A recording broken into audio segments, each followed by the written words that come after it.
It's DD on the spot. Welcome to another episode of DD on the Spot. As always, I'm your host, Ryan Johnson, and today, before I get to my guest, I'd like to remind everyone to please give a like and subscribe down below if you appreciate this content. We greatly appreciate it. Today, we have Maddy Curley on the show. She is an actor, CrossFitter, really a jack of all trades. She's been in such movies as Stick It, Chalk It Up, and our Footloose remake, which is, something that I think not many people have seen, but I will recommend it till the day I die. Maddy, how are you today? I'm doing great. Good morning. Yeah. So, why don't you give us a little bit of a backstory? What got you started into fitness, and what you're currently up to right now? Oh, well, I started working out when I was really little. I used to wake up to Mouser-cise on the TV at like 6 a.m. And we just happened to walk past a gymnastics gym after eating at a restaurant, and I told my parents I wanted to try that. And went into this gymnastics gym, and the owner of the gym was like, does she want to try a class? And my mom was like, oh, sure, she doesn't know what she's doing. And so they brought me out, and then I guess it was pretty natural at gymnastics because at the end of the class, the coach came over and was like, she needs to be in a slightly higher level. So I think it was meant to be, and then I loved the sport ever since. So now I saw that you went to North Carolina, is that correct, on a gymnastics? You went there for gymnastics? Yes, I'm a Tar Heel. I'm sorry, I'm a Duke basketball fan. I'm sorry, I know we're getting off to a bad start, but I just like Duke for basketball. Don't worry, I don't like him for anything else. I grew up in the area of like JJ Redick, and so then I was kind of a big fan of that, and that kind of led me on. But how is the whole college gymnastics experience? Because that just seems like it's such a endeavor where you're, just for athletic-wise, you're really just putting a toll on the body. Just the hard work and dedication of gymnastics alone is so underappreciated. But what's that like being a student-athlete in doing that? Honestly, it was the greatest experience ever. So doing gymnastics your whole life is actually way more intense than when you get to college. So when you get to college, it's nice because the NCAA has put in place rules like you can only work out 20 hours a week, whereas we're used to working out 26 to 30 hours a week. And then I was lucky too because I had one of the greatest coaches in the world. His name's Derek Galvin. And he sort of was like, this is the end of the road for gymnastics after college. So pursue other things that you want to too, which was how I got to pursue drama. So your foray into gymnastics kind of ended up with helping out your acting career. Could you maybe explain to us how you were able to get your first role? Yeah. So I had been a drama major, and then my friend Twila Tani was working at a casting agent in D.C., and at this time I was actually doing Teach for America, and I was teaching 7th grade language arts. And she's like, Maddy, there's this perfect movie. Are you still acting? And to be honest, I was miserable teaching, so I was like, yes, I'm still acting. What is it? And so she's like, you should drive up and audition for this. And it was really just like a huge cattle call all over the country looking for actors for this gymnastics movie. And since I knew exactly how to act like a gymnast and also had a background in acting, I auditioned and then auditioned again, and then they ended up flying me to LA. And then 2.5 months later, so I waited 2.5 months to hear I got the part. And the director was kind of like, oh, you don't totally look like a gymnast anymore, which was true. I had gained like 15 pounds. And so I lost all the weight, and I got all my gymnastic skills back and sent her like videos of what I looked like. And then, of course, they already liked my acting, which was great. And so then finally they cast me, and it was amazing. So you got to work with one of the truly great American actors, Jeff Bridges. What was that experience like for you? Jeff was everything you wanted him to be. Like he is the dude. Like he's just so cool. He cares about everyone. He'll talk to every extra on set. He gives everyone presents at the end, which is like weird. Like we feel like we should be giving him presents because he's so open. And like I remember one day I was really upset with a scene. I was crying, and he was like, Maddy, come here. And he's like, goes over to the director and he's like, can we watch the daily? And so we watch the playback, and he's like, tell me what you don't like. And I was like, oh, I guess it's okay. And he was just so nice. He's like, look, we're all hard on ourselves, and that's part of this industry. And he's like, but you just got to keep pushing through. You're doing great. And literally you're just like, oh my gosh, this is just one of the greatest men in the world. And I want everything great to always keep happening for him because that's who he is. What was the most surprising aspect about the acting sort of career that you didn't think that you would that would happen when you like started? Was it kind of the long hours and like how it's a lot of just standing around, or what was the most surprising part of the acting for you? Yeah, definitely for a feature film, it was shocking how long everything takes. So I didn't know that setups took between like 2 hours to 3 hours just to set up a shot. Like my first day there, I was there for 10 hours before I even stepped on set. Wow. And we shot for 51 days for Stick It, which is still the longest movie I've ever been on, in terms of just length. And I was just surprised. I'm surprised the difference between TV too, because TV is really, really fast. Everything's 10 times faster, and it feels like they're still making like mini movies every week, you know? So it's very interesting. So now that also led on to a lot more roles. I mean, you were at Chalk It Up, which is a new movie on Netflix that I recommend everyone should watch. It's a great movie. And you have a plethora of other films. What has been your favorite project to work on? Well, honestly, Stick It was still my favorite, just because working with Jeff and such a huge budget. I just did another movie that the director Tim Miller from Deadpool just directed, and that was pretty cool because it was the biggest budget movie I've ever been on. Oh, wow. And I don't think I'm allowed to say the name yet. But soon I will be. And I think they're just starting to advertise for it. But if you look up what he's doing now, you'll get it. Yeah. And then I actually had a Cold Case, a 2-part season finale of Cold Case where I shaved my head. And that one I had a really cool arc. I was like, you know, being attacked and bullied by other men that didn't like me being stronger than them in this military group. And that was a really cool role too, just because it had so many elements. Like it was very emotional, and it was physical, and then it was also just like I had great parents, so like playing between all those parts was cool for me. What different acting techniques do you think you have to use being on a TV show as opposed to being in a movie? Like, I know obviously some of the techniques are different and it's a lot different hours. Or is there a big difference, you think? There's not really a big difference at all. It's pretty similar. I'd say a way bigger difference is theater versus TV and film, because theater is so much bigger. Like I had to get used to really projecting, and then I love TV in film because you're just so much more natural. It feels like the way you and I are talking, whereas in theater it's like I just constantly getting in trouble, like project, Maddie, project, enunciate, and I was like, oh, okay, it feels so false. Absolutely. So, and I was looking for your IMDb, and I was surprised more than anything else. You did a voiceover for the Madden games. I'm a huge Madden fan, and then I was like, oh, she was the voice in the long shot thing. How did you get that role? That was an audition. I auditioned from a self-tape, so any actors out there listening that don't want to do their self-tapes, do your self-tapes. And then I got cast in that one. And, you know, it's a full body one, so they have the motion capture all over you. So you're actually acting your character as well.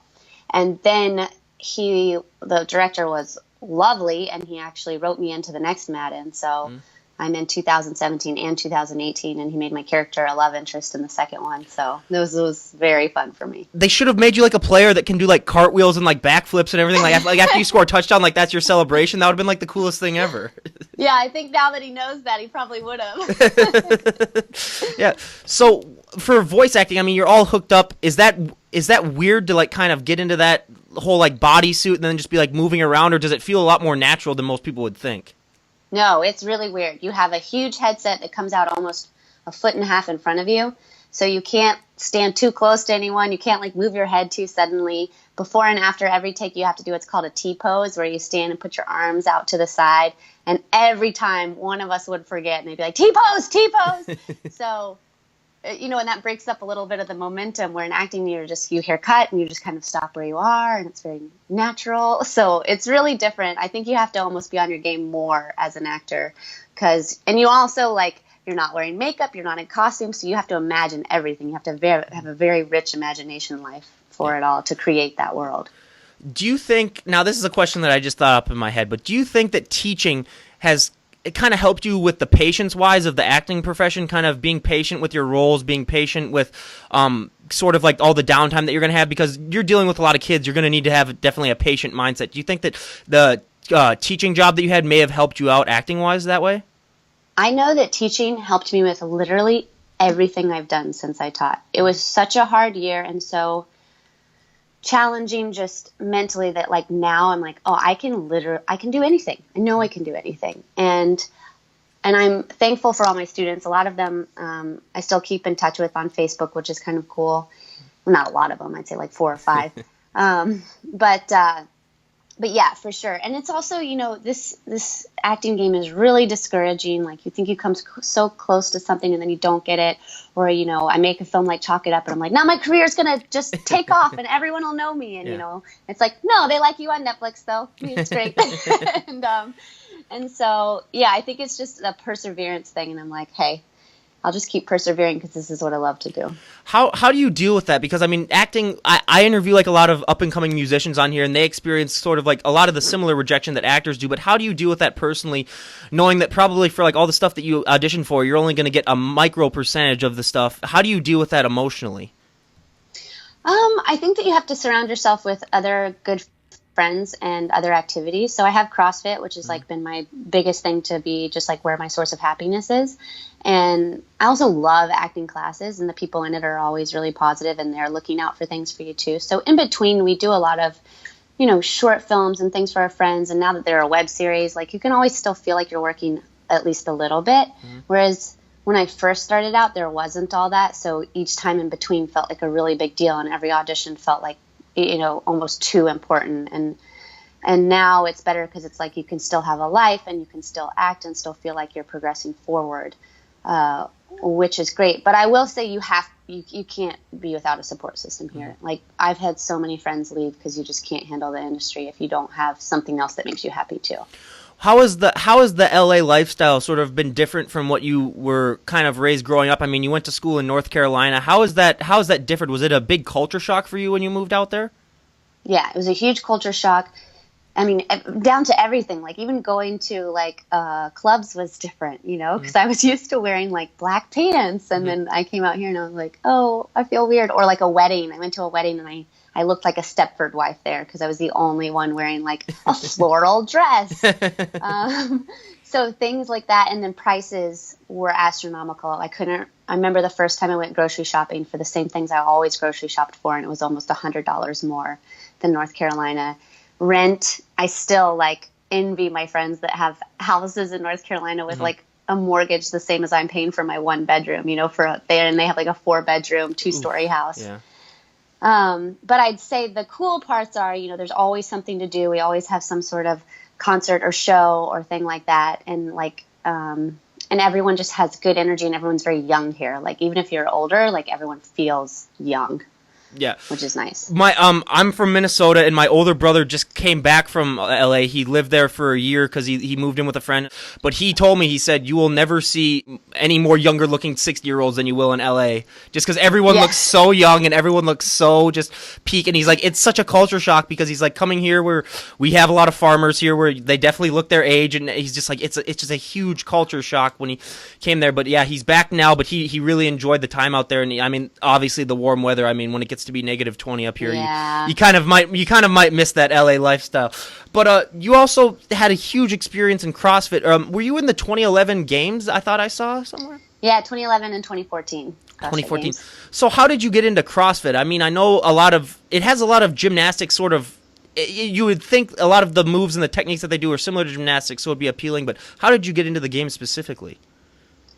Well, a friend of mine was like, "You're gonna love this sport, CrossFit," and it took me to warm up to it because I think I started with workouts that were a little too hard.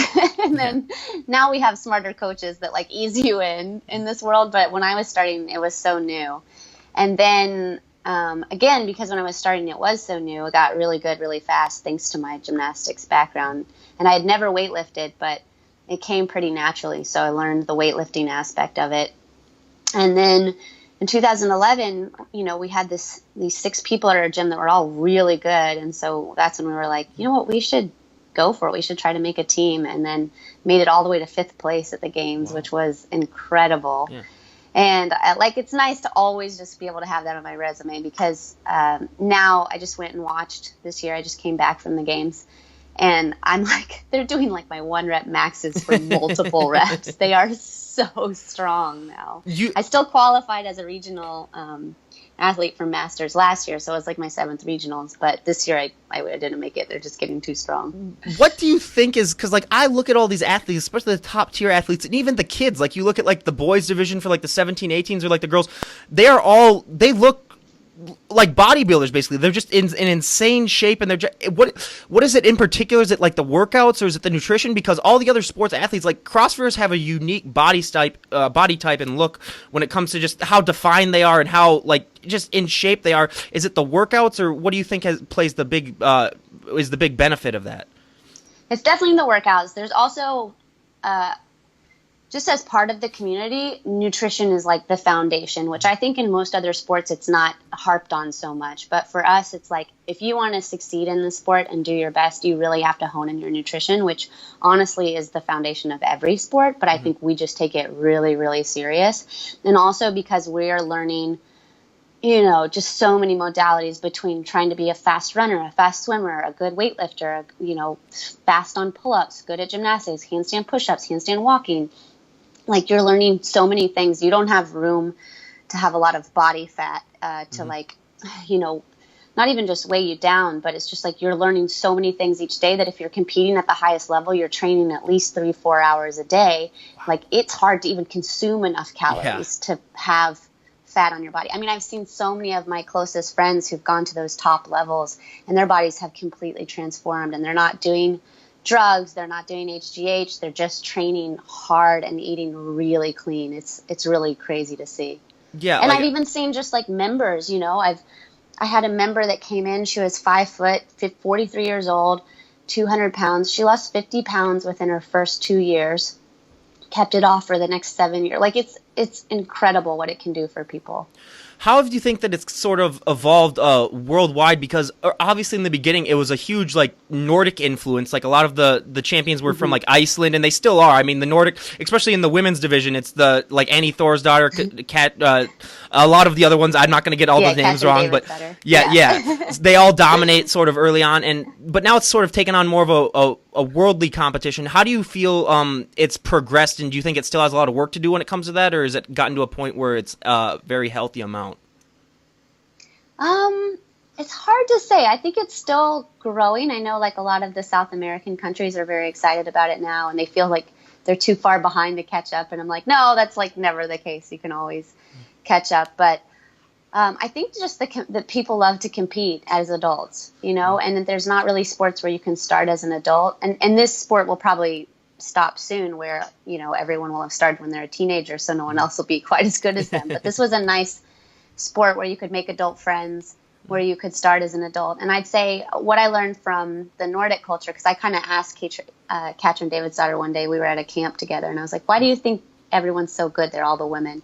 And she said, well, we're raised, you know, really taught that girls can do anything boys can. And I was like, that's very interesting. She's like, so there's never a point in our lives where, you know, one's doing a chin-up hold and the other's doing pull-ups. She's like, when I heard that, you know, you guys do different things for physical fitness testing, I thought that was really interesting. I was like, oh, okay. So, you know, it's just cool to hear her perspective. Like, that's just really what their culture is. It's girls can be strong, and that's fine and beautiful. Oh, yeah, they have such gender equality, they say in the Scandinavian countries, is almost as good as it is anywhere else in the world. They're just they have such a fair system that I mean, obviously we should emulate, but I also want to give it up to my half Norwegian. The Viking genetics too might have to play a part in it. Yes, I mean, obviously you can't tell from this, but I mean, my dad, that whole side's Norwegian. I still have family members that live there. I cursed the day that they decided to come to America, because if you look at that entire side of the family, they are just absolutely beautiful. Just, you could basically cast them in any show. They are just, you could make marble statues out of them. But then this came out of having relations with someone who had an Italian background. So, I mean, I cursed that, but I mean, yeah, obviously it's ridiculous. Yeah, and then obviously you have guys like the Mountain on the other side, but I mean, I don't think he does CrossFit, but that's just the most. He could though. And probably demolish. If he tried to do a pull-up, though, I think he would break the bar. Like, if he tried to, like, hang on it, though. I mean, it's... I have to say, I have seen some of those videos, CrossFit fails, where, like, people are, like, doing the muscle-ups, and then they, like, hit their chin on the bar. Has that ever happened to you? I've seen quite a few of those. Yeah? Yeah. Actually, my first competition, I hit the chin on the bar and split open my chin. Mm. I'm on a CrossFit fail because I did a 40-inch box jump, and I made the first one, and I got a little cocky and jumped right into the second one, and of course, like split the box, fell over onto my back.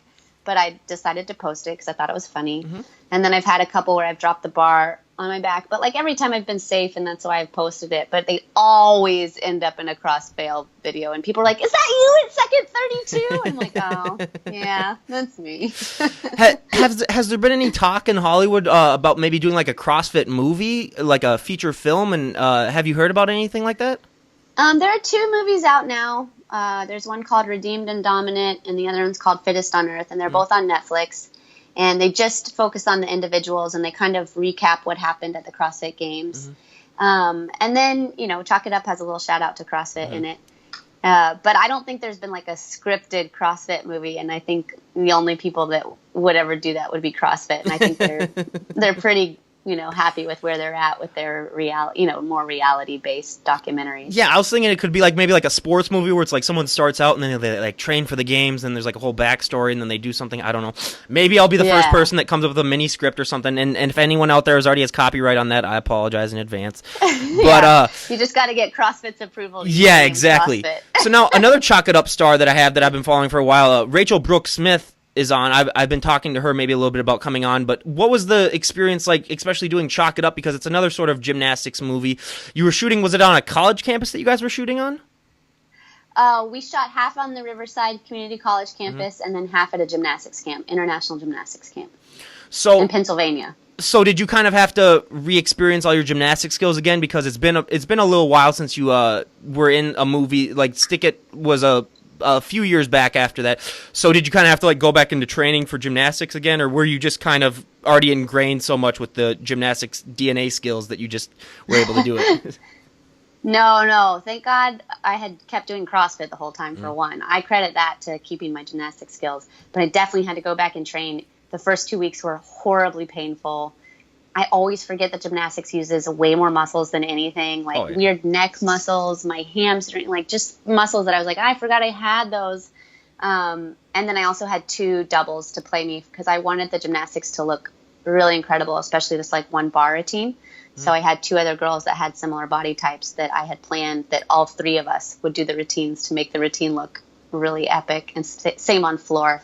We actually had a double who ended up tearing her Achilles, and we had this wonderful 17-year-old girl stepped in. She couldn't be paid because then she would have lost her scholarship, so she did it for free and did some of the floor, and I was just so excited that she came in and helped out.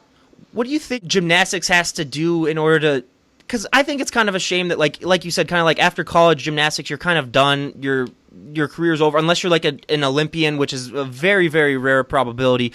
Do you think that they can create maybe like a league or something that people can go to sort of compete afterwards? Because I think it's a shame that like all these other sports, people get to play, if you're really good, you get to go until you're 40, 45 for some of them. But then for gymnastics, it's just such a short run. What do you think are some ways that they can maybe make it so that these people can keep competing and keep enjoying a sport that they love? Yeah, I think they haven't mastered that yet. My friend Brent Klaus, who owns International Gymnastics Camp, has been doing the Pro Gymnastics Challenge, and I think he's been really trying to keep something for that, and that's just more of like an exhibition-based and somewhere where they can keep trying their skills, and it's really fun for the fans to watch.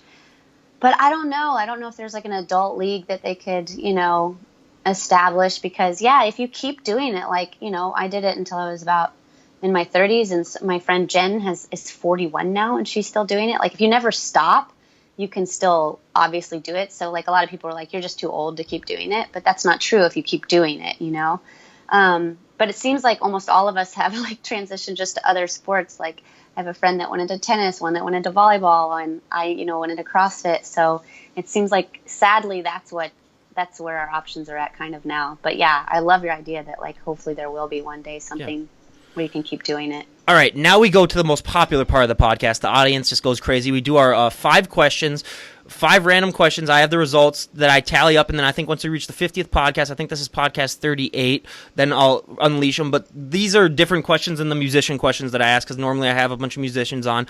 But I'll just get your answers to them. They're some fun questions. And we'll see what the results are. I don't have to do any of my bans that I did. Like I asked musicians if they could play at any venue on the planet where they play and why. I had to ban Red Rocks because everyone kept choosing Red Rocks, and it was going to be the winner. And I was getting mad, so then I was like, okay, no more Red Rocks. But so for our first question, out of all the movies that have ever existed, if you could be featured, if you could have acted in one movie, what movie would it be and why? It's probably going to be Titanic because I would love to do a period piece. I saw that movie 4 times in the theater. It moved me so much as a child, and like I still love watching it as an adult, and I still love the songs, and like it told a real story that happened, and I just think that would be my movie. Can we just say again on here that there was enough room on that thing for Jack to have fit? We can just throw that out there for everyone. Because that's just ridiculous. Everyone's going to be mad forever. Yeah. For my role, the role if I could have been in Titanic, I would be that guy who falls off the ship and then he hits his legs on the propeller blades when he's going down. That would be my moment of glory where I just have the 1-second cameo where then I could say, hey, that was me, children. Dude, you'd have got paid well. That'd be a good stunt job. Oh, absolutely. Well, yeah. Absolutely. Yeah. Yeah, you're going to have to sacrifice walking for the rest of your life, but you'll make a lot of money out of it. So, hey, you never know. So your health insurance will be paid for. Absolutely. So, out of all the directors in Hollywood, if you could work with one director, who would it be and why? Ooh, that's a really, really good question. I've always wanted to work with Baz Luhrmann. Mm-hmm. I love Moulin Rouge. I love the way he just takes, the modern part, but keeps things in the past. Mm-hmm. Clearly, I'm like have an obsession with like period pieces, but he does it in such a cool way. And I've always thought every one of his movies was so beautiful. Him or Peter Berg too. His Romeo and Juliet, and then his other movies that he comes where he's able to capture like the modern take of it. I was like, holy crap, that's amazing. Yeah. So now we go to more of the gym questions. What is your go-to workout song? Well, everybody's going to laugh at me because I was known for playing Fight Song. Mm-hmm. And it's kind of got a really slow at the beginning, and they would get mad at the gym, and I'd like, it gets better. So yeah, Fight Song or Turn Down for What? It just pumps me up. I was gonna say, like, if you're gonna have a song, I usually do I'm more of I'll do a heavy metal song or something, just because it starts out so quick, because then I don't have to time working out, I gotta start my set now, as soon as it really picks up, so then you're just waiting around. But yeah, those are definitely great songs. So if you could work out with one person in the fitness community just for one workout, who would it be and what would you train? Oh man. One workout in the fitness community. Or any celebrity or anything, yeah. Yeah, that's really, really hard because there's I have 20 that come to mind right off the top of my head. I've never gotten to work out with Matt Frazier, and I've met a lot of the games athletes and worked out with a ton of them. And so I feel like it would be just fun just to finally know him and see how he trains. So maybe just from being a goofy CrossFitter, I should just say that, because literally he's one of the few I haven't met. So I would love to meet him. All right. And lastly, what would you say is the biggest misconception that the general public has about CrossFit that is entirely false? I just think it's the number of people doing drugs, that everyone's on steroids. Mm-hmm. And obviously there are, I know some people that are, but they're not usually the people that are winning. Mm-hmm. They're the people that want to be winning and they want to do it in an easier way. Mm-hmm. But the people that are winning, which are a lot of close friends, are working way harder than you could ever imagine working. Mm-hmm. And I just want them to get credit for that, and not just, I hate when they're just they're all just on steroids, that's why their abs look like that. Mm-hmm. And I'm like, no, when I was training really hard, my abs looked like that too. Mm-hmm. You just work that hard. Oh God, you know who I would love to train with? I know you just asked this before. Oh, don't worry. I would love to meet Michael Jordan, just as a Tar Heel. Yeah. And just play anything with him. Honestly, I was going to say that when you were thinking of that. I was like, oh, she's from North Carolina. What about Michael Jordan? But I guess, obviously, yeah. That would be a great choice too. So now we have 2 final questions here that I like to ask everyone towards the end. If someone were to come up to you and say hey, I'm really interested in getting into acting, what would be the best piece of advice that you could give to them in order to have a successful career? I would immediately, there's a group called Actor Salon, and I think they just kind of help hold your hand, because you're always going to want someone to help you to know what to do next. And it's a really hard industry, and there's a lot of pieces involved: headshots, reels, getting managers. And I found that this class just helps a lot of new people come in. And then the other thing I would say is always have something else that you're passionate about too, and but don't ever leave acting behind. Like you still have to, it still has to be number one the whole time. Otherwise it'll get lost. Absolutely. And lastly, if you were to talk to yourself maybe like 5 or 10 years ago, what would be your piece of advice that you would give to yourself acting-wise? Acting-wise, well, I just wish I could like redo my agent meetings right after Stick It, because I had such huge opportunities and I had no idea what I was doing. They would like interview me and I'd be like, I'm like a young Rachel McAdams, and they're like, not yet, lady, not yet. So I think I just would have honed in. I'm a very character-y actor, and I think I would have just honed that more and stopped thinking of myself as a leading actress, because there's a great world of character actors out there. And yeah, so if I could go back and tell myself, I'd just be like, live for that, like enjoy being a character, and don't be afraid to be that. I have a new thing that you could have said. You could have been like, I'm a Rachel McAdams that actually goes to the gym. Yeah, there you go. At the time, I still wasn't that like as ripped as I am now. Yeah. I'd be like, the Notebook. The Notebook would be definitely a different story if Rachel McAdams looked like you did. It would just be like, yeah. You'd be like, oh my God, she really works out a lot. Jeez, yeah. Yeah. So what are your future plans? I know you said you have a movie coming out that you can't really name names, but are you continuing? Are you still auditioning for films? How's that been going? Yeah, I'm still auditioning. I think part of the thing cut out. Hold on. Oliver, stop. Let go. Sorry, this dog's driving me crazy. Yeah, I have that movie coming out, and then I'm auditioning.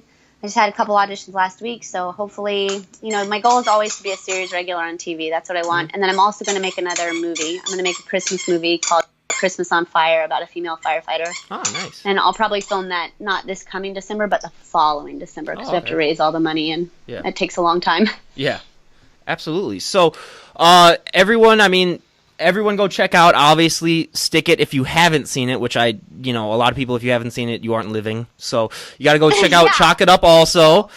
Yeah, you got to check out our Footloose remake. I'll leave links to all that stuff down below, and I'll leave links to her Facebook page, her Instagram page, because obviously you need to go follow. You will be inspired just by watching her work out. You'll say, oh my God, I really got to stop eating all those Twinkies. I really got to start going to the gym now. And we really appreciate having you on. And if you have any other projects that you'd like to announce, just like let me know, and I can help spread the word about them. If that Nick Miller movie comes out, or that movie that you haven't been able to announce the title, when that comes out, I can obviously mention to everyone, hey, we had an actor in that movie on here. No offense to everyone. We're getting it. We're up and coming when it comes to getting our really hot talent on, and you're our first actor that we've had on, so we really greatly appreciate you coming on. We know that your time is very valuable. So you definitely got to have on Rachel Brooks Smith. We met at a Reebok audition, and then I was like, you got to be in my film. Yeah, it's a work in progress. So yeah, we'll see how that goes. But we really appreciate you coming on, and this is Ryan Johnson, DD on the spot, signing out, and have a great day, everyone.